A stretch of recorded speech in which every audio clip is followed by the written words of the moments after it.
नमस्कार, स्वागत है आपका किशोर डिजिटल वर्ल्ड में। यदि आप अपना पीएफ का बैलेंस विड्रॉल करना चाहते हैं अपना बैंक खाता में, तो कैसे अपना पीएफ का पैसा को बिना किसी प्रॉब्लम का आसानी से निकाल सकते हैं। पीएफ का पैसा तुरंत कैसे निकालें वो भी आप अपना मोबाइल से ये सारा प्रोसेस कर सकते हैं। वो सारी कुछ लाइव इस वीडियो में स्टेप बाय स्टेप पूरा प्रोसेस करके दिखाऊंगा। पीएफ का पैसा निकालने का जो प्रोसेस नया प्रोसेस है वो सारी चीजों को मैं आपको इस वीडियो में बताऊंगा। यहां आप देख सकते हैं कि ये जो पैसे होती है वो तीन प्रकार का होता है। एक होता है एम्प्लॉय शेयर, दूसरा होता है एम्प्लॉयर शेयर और तीसरा होता है पेंशन कंट्रीब्यूशन। ये तीनों मिलाकर यदि आप तीनों पैसा यानी टोटल पैसे विड्रॉल करना चाहते हैं तो कौन सा फॉर्म आपको सेलेक्ट करना चाहिए जिससे आपको सभी प्रकार का पैसे मिल जाए, या फिर कौन सा फॉर्म भरने से आपका कौन सा पैसा मिलेगा, ये सारी कुछ बताऊंगा इस वीडियो में। पैसा आप कैसे देख सकते हैं कि आपका पीएफ का बैलेंस कितना पड़ा हुआ है, विड्रॉल कैसे कर सकते हैं, जल्दी आपके खाते में कैसे मिल सकता है, कौन सा ऑप्शन चुनने के बाद आपको ज्यादा पैसे मिल सकता है, वो सारी कुछ इस वीडियो में बताऊंगा। तो वीडियो काफी काम की होने वाली है। आप एग्जाम्पल में देख सकते हैं your online claim form, form 19, form 31, form 10C, कई सारे फॉर्म होते हैं। तो जैसे आप जो भी फॉर्म चुनेंगे उस हिसाब से पैसे आपके बैंक में विड्रॉल हो जाएगा। जैसा कि आप यहां देख सकते हैं सेटल फॉर RS 78,000, आपका जितना बैलेंस है वो आपको मिलेंगे।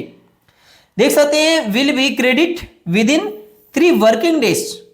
यदि आप सही तरीके से प्रोसेस करते हैं तो जल्दी से जल्दी आपके खाते में पैसा मिल जाएगा। तो चलिए लाइव दिखाता हूं। चैनल पर नए हैं तो सब्सक्राइब कर लीजिए सरकारी योजना से लगातार अपडेट रहने के लिए। अब यहां इस खबर में देख सकते हैं, इस वीडियो में आपको ये सारी जानकारी मैं आप सभी को दूंगा कि कैसे टोटल पैसा देखें, ज्यादा से ज्यादा पैसे विड्रॉल करने के लिए क्या प्रोसेस करें, कौन सा फॉर्म आप सेलेक्ट करें। कई सारे फॉर्म रहते हैं। पेंशन का पैसे कैसे निकालें, कौन सा फॉर्म सेलेक्ट करके और जल्दी कैसे मिलेगा। तो इसके लिए आपको मोबाइल का सहारा लेना पड़ेगा, क्योंकि इस वीडियो में मैं आपको मोबाइल से सारा प्रोसेस करने के लिए बताऊंगा। इस प्रोसेस को अपना मोबाइल से यदि आप करना चाहते हैं तो आपके फोन में गूगल प्ले स्टोर को ओपन कीजिए और वहां पे आप उमंग ऐप लिख के सर्च कीजिए, आ जाएगा। आप देख सकते हैं उमंग ऐप का लोगो कुछ इस प्रकार से। मेरा यहाँ पे ओपन का ऑप्शन आ रहा है, आपको इंस्टॉल करने के लिए कहा जाएगा। यहां पे आप इंस्टॉल पे क्लिक करेंगे, आपके फोन में इंस्टॉल जैसे हो जाएगा उसके बाद ओपन करेंगे।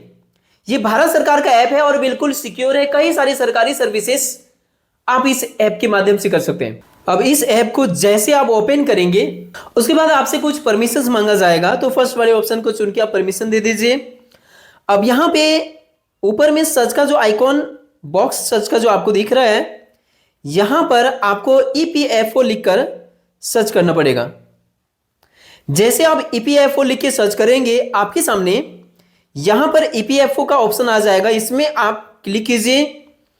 यहीं से आप EPF का टोटल सर्विसेज को एक्सेस कर सकते हैं। अपने पीएफ का बैलेंस को विड्रॉल भी आप यहीं से कर सकते हैं। यहां पे आएंगे तो कई सारे ऑप्शंस आपके पास मिल जाएगा। यहां से इस वाले ऑप्शन से आप अपना UAN कार्ड को डाउनलोड भी कर सकते हैं। सबसे पहले मैं आपको प्रोसेस बताता हूं ये चेक करने का कि आपके पास पीएफ का बैलेंस कितना पड़ा है, ताकि आप उसे विड्रॉल कर सकें। इसके लिए यहां पर व्यू पासबुक का ऑप्शन आपके सामने आएगा, यहां क्लिक कीजिए। गेट स्टार्टेड का ऑप्शन आ जाएगा, उसमें क्लिक कीजिए। अब इसे लॉगिन करने के लिए आपको कहा जाएगा तो अपना मोबाइल नंबर फिल कीजिए, एमपिन यहां पे फिल कीजिए। यदि इस ऐप में पहली बार विजिट कर रहे हैं तो आपको आईडी बनाना पड़ेगा। तो यहां पे आपको क्या करना है, आपको जो ऑप्शन यहां पे रजिस्टर्ड हियर का ऑप्शन आपको देखने को मिल रहा है, यहां क्लिक कीजिए। अब यहां पे आपका मोबाइल नंबर को फिल कीजिए। लोकेशन में झारखंड आ रहा है, आप जिस भी स्टेट से वो आपका ऑटोमेटिक आ जाएगा।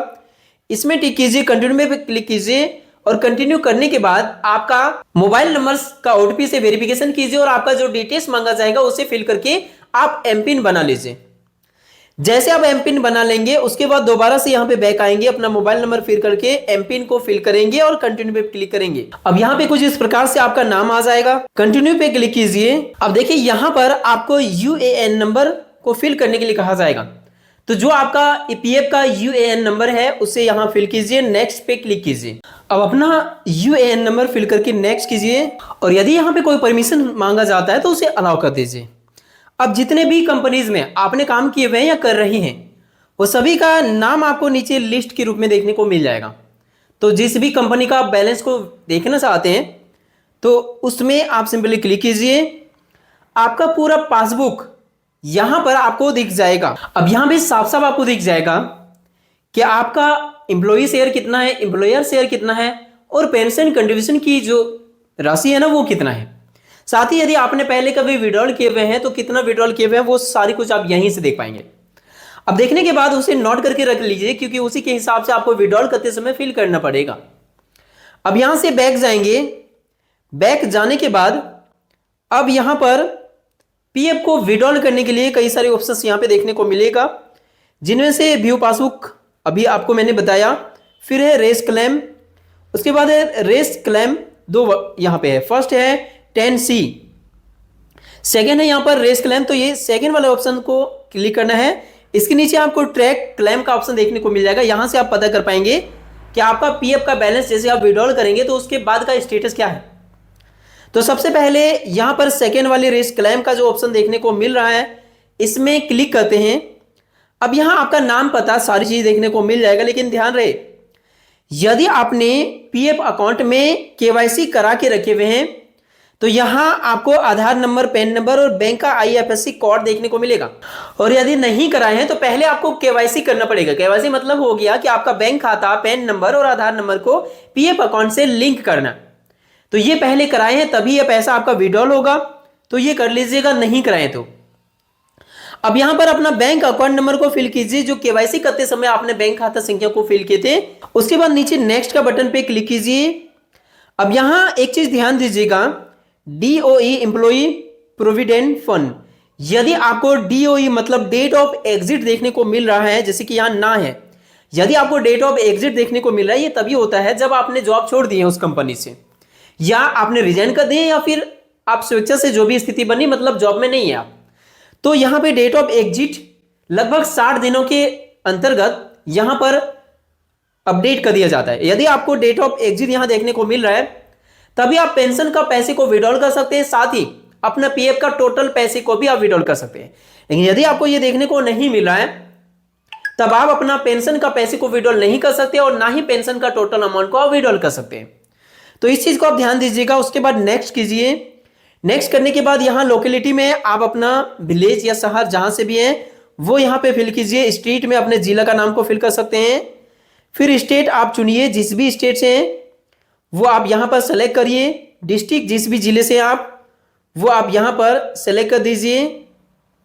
उसके बाद यहां नीचे पिन कोड भी आप फिल कीजिए। सिटी में अपने शहर का नाम को फिल कीजिए और यहां पर नेक्स्ट कीजिए। जैसे आप नेक्स्ट करेंगे उसके बाद यहां पर आप आ जाएंगे जहां आपको फॉर्म को सेलेक्ट करना होगा कि कौन सा फॉर्म आपके जरिए आप पीएफ का बैलेंस विड्रॉल करना चाहते हैं। सेलेक्ट में जैसे क्लिक करेंगे तो आपको यहां पे हो सकता है फॉर्म 31 केवल देखने को मिले। इसका मतलब आप केवल एडवांस पीएफ विड्रॉल कर सकते हैं। इसका मतलब यही हुआ। यदि फॉर्म 19 दिख रहा है मतलब टोटल पीएफ का पैसे विड्रॉल कर सकते हैं। यदि फॉर्म 10C दिख रहा है तो आप पेंशन का पैसे को भी विड्रॉल कर सकते हैं। तो जो भी आपको फॉर्म दिख रहा है उनमें से जो भी पैसा आप विड्रॉल करना चाहते हैं उस हिसाब से आप यहां पर सेलेक्ट कर लीजिए। बाकी सभी में लगभग सेमी प्रोसेस होती है, जरा मरा अंतर होता है। तो उस हिसाब से आप जैसे ऑप्शन को सिलेक्ट करेंगे, जैसे कि यहां पर फॉर्म 31 दिख रहा है तो मैंने इसे सिलेक्ट किया। नीचे प्रपोज में आपको कई सारे ऑप्शंस देखने को मिलेगा कि क्यों आप पैसे विड्रॉल करना चाहते हैं। नॉन रिसीव ऑफ वेज यानी सैलरी से रिलेटेड प्रॉब्लम है या फिर जो भी प्रॉब्लम है उससे रिलेटेड, नेचर क्लाइमेट से रिलेटेड यदि प्रॉब्लम है, इलनेस का प्रॉब्लम है, बीमारी से रिलेटेड हो गया, पावर कट है, परचेस ऑफ हैंडीकैप है, जो भी आपका है प्रॉब्लम वो आप सेलेक्ट कर लीजिए इनमें से। या फिर ये इलनेस वाले जो ऑप्शन है ये भी आप सेलेक्ट कर सकते हैं, जिसमें देखा गया है कि मैक्सिमम अमाउंट यहां से विड्रॉल हो सकता है। अब ये सेलेक्ट करने के बाद अमाउंट टोटल आप फिल कीजिए। यदि फॉर्म 31 आप फिल कर रहे हैं तो आप पेंशन का पैसा को छोड़ के इंप्लॉई शेयर और इंप्लॉयर शेयर दोनों को जोड़ के आप यहां पर फिल कर दीजिए, या जितना भी पैसे आप विड्रॉल करना चाहते हैं उस हिसाब से फिल कीजिए। उसके बाद यहां पे ये दोनों बॉक्स में आप टिक कर दीजिए। टिक करने के बाद अब यहां पर गेट आधार ओटीपी का ऑप्शन आपको देखने को मिलेगा, जिसमें क्लिक करेंगे तो आपके आधार से जुड़ा हुआ मोबाइल नंबर में 6 डिजिट का ओटीपी जाएगा, जिसे फिल करके आपको वेरीफाई करना पड़ेगा। उसके बाद कुछ इस प्रकार से ओटीपी से वेरीफाई करने के बाद आपका विड्रॉल प्रोसेस कंप्लीट हो जाएगा और आप इसका स्टेटस भी आप ट्रैक स्टेटस का ऑप्शन में जाकर देख सकते हैं, जैसे मैंने आपको वीडियो के शुरू में बताया। अब ये प्रोसेस करने के बाद देखा गया है कि यदि वर्किंग डे में ये सब कुछ करते हैं आप तो 2 से 3 दिनों में भी पैसे आपके बैंक खाता में आ सकता है। मैक्सिमम समय की बात करें तो 4 से 5 दिन में लगभग ये पेमेंट आ ही जाता है। वैसे बात करें इसका लास्ट डेट का तो अधिकतम इसमें 15 दिनों का समय लिया जाता है, लेकिन उतना लगता नहीं है। बहुत जल्द पैसे विड्रॉल हो जाता है। वीडियो पसंद आया तो लाइक कीजिए, चैनल पर नए हैं तो सब्सक्राइब कीजिए। मिलते हैं नेक्स्ट वीडियो में, तब तक के लिए थैंक यू।